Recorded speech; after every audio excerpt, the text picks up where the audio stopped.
It was during first presidential debate of the 2020 election cycle that Donald Trump first uttered words "Proud Boys" out loud. This was the moment when moderator Chris Wallace challenged Trump to denounce white supremacists and militia groups and tell them stand back.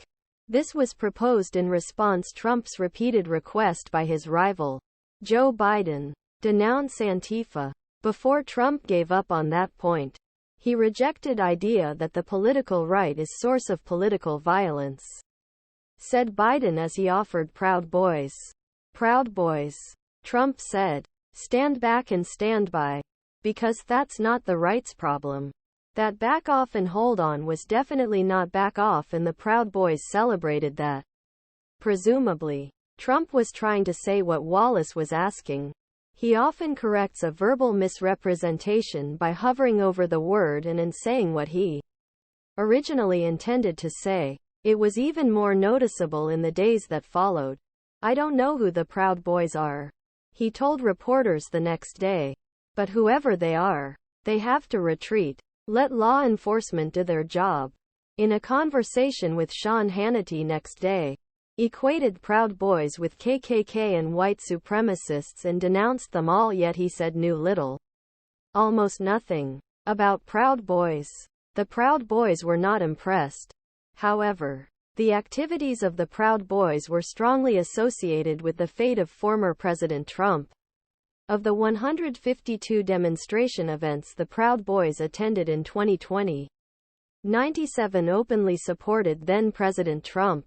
More than 90% of these pro-Trump demonstrations took place after former president called on the Proud Boys to stand back and wait at first presidential debate on September 29, 2020. Proud Boys activity saw a huge surge in Proud Boys activity as Trump officially lost election to Joe Biden. The analysis added, and this dynamic has once again strengthened groups' participation in violent demonstrations. Although riot at U.S. Capitol on January 6, 2021 understandably received most attention and analysis, further protests took place in Washington after 2020 elections, including in November and December. Each of these was followed by violence involving the Proud Boys. The group was of course also active in the Capitol.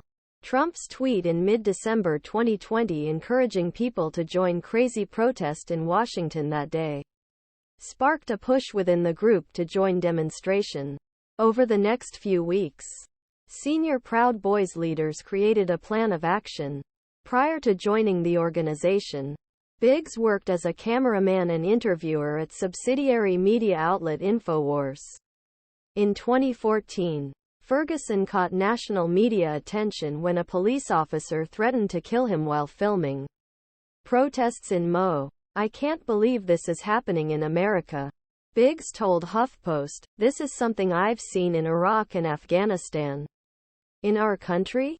Mind-blowing. 6 years later, Biggs and other Proud Boys leaders shared messages before January 6 in Y.